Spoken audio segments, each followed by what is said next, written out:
Hello friends, I am Deepak Kumar, Advocate High Court. Today I am going to teach you what is crime, अपराध क्या है, and differences between crime and offenses, और general principle of crime, element of crime, steps of crime. ये इन सारी चीज़ों पे आज हम बात करेंगे। ये बहुत इम्पोर्टेंट टॉपिक है और बहुत ही इम्पोर्टेंट वीडियो होने वाली है आपके लिए। आज की ये वीडियो बहुत ही इजी होने वाली है आपके लिए। इसके बाद आप किसी को भी अपराध के बारे में बता सकते हैं। एक लॉ स्टूडेंट्स के लिए, लॉयर के लिए, एडवोकेट के लिए ये जानना बेहद ज़रूरी है कि अपराध क्या है। तभी वो जा कर के क्राइम के फंडामेंटल कॉन्सेप्ट को समझ पाएंगे। तो अगर आप चैनल पे नए हैं तो please like, share and subscribe the channel and press the bell icon, ताकि आपको नए वीडियो की नोटिफिकेशंस मिलती रहे। तो चलिए शुरू करते हैं। आइए जानते हैं कि अपराध क्या है।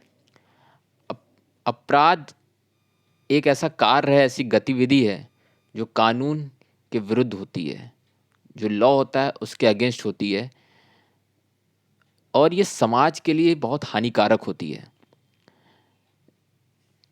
अपराध की परिभाषाएं और विभिन्न प्रकार के देशों में कानून की जो डिफिनेशंस हैं वो अलग अलग हैं, लेकिन आमतौर पर अपराधों को कई ऐसे वर्गीकरण किया गया है, अलग अलग श्रेणियों में बांटा गया है।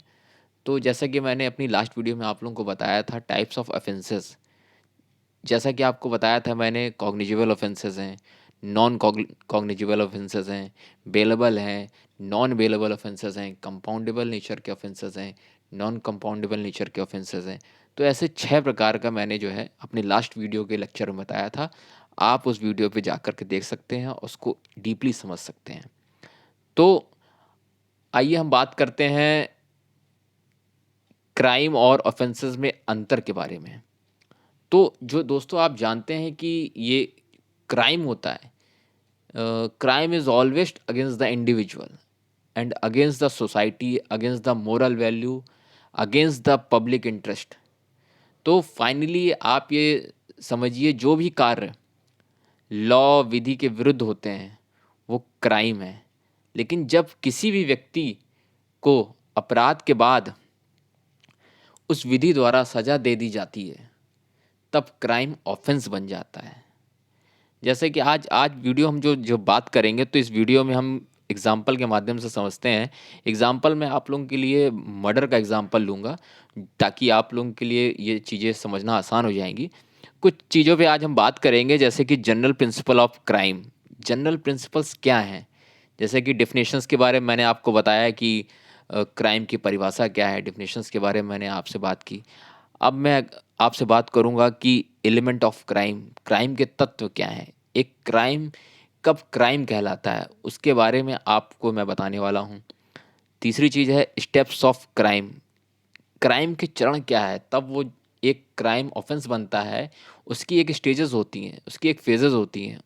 जब कोई भी उन स्टेजेस से चीज़ें निकल करके अंत में पहुंचती है और एक क्राइम ऑफेंस बनता है, तो जा कर के उसकी एक फेजेस होती हैं, उसको समझना होगा दोस्तों आपको, तब जाके आप सारी चीज़ों को समझ पाएंगे। तो आइए हम शुरू करते हैं। Element of crime.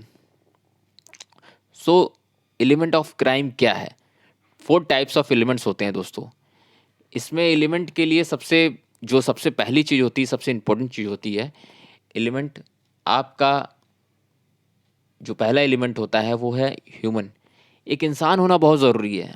जैसे कि मैंने आपको बताया कि हाँ, आज हम मर्डर के एग्जाम्पल के तौर पे बात करेंगे, तो मर्डर करने के लिए कोई एक व्यक्ति होगा, एक व्यक्ति होगा, वही किसी का मर्डर करेगा, है ना?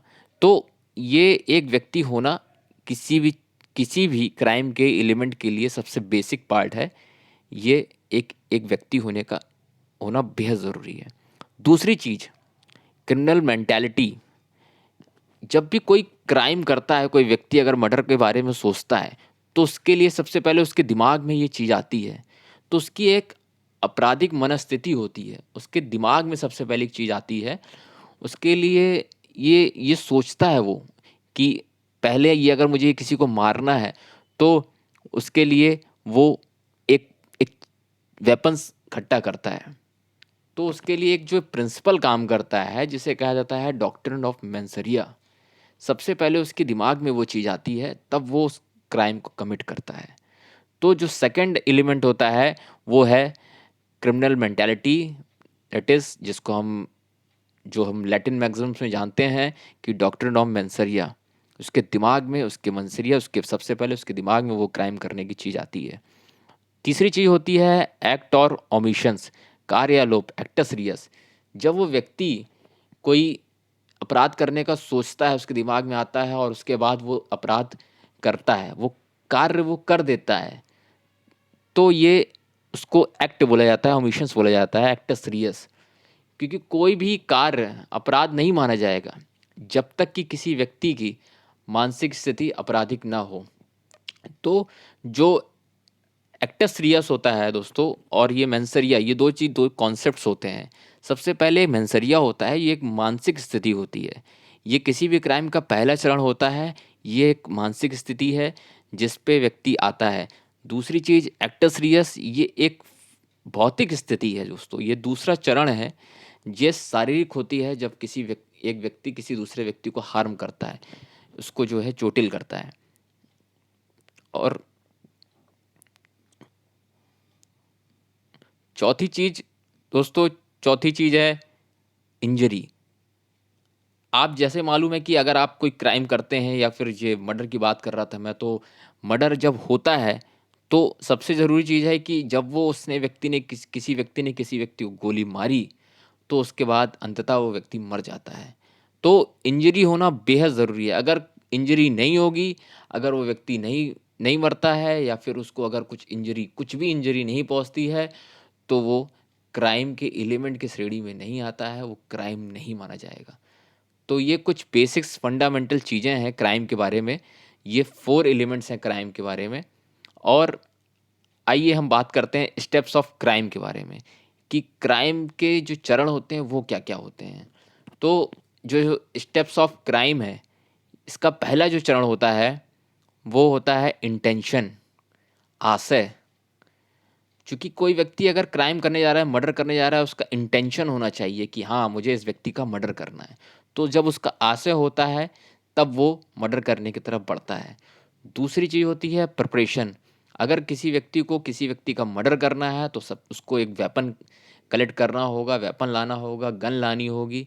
वो प्रिपरेशन करता है कि हाँ, मुझे इस तरीके से इसका मर्डर करना है, तो ये एक प्रिपरेशन करता है। तो ये इंटेंशन देन प्रिपरेशन। उसके बाद जो तीसरी चीज़ होती है अटेम्प्ट।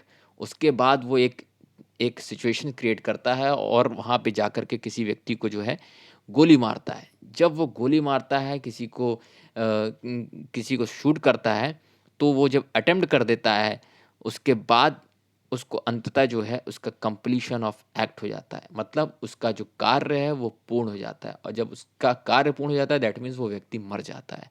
तो ये intention, preparation, then attempt, then finally completion of act, ये सारे 4 स्टेप्स हैं, 4 फेजेस हैं। इसके बाद ही कोई जाकर के क्राइम जो है कंप्लीट होता है। तो दोस्तों, this is all about video lecture. So please like, share and subscribe my channel. Thank you.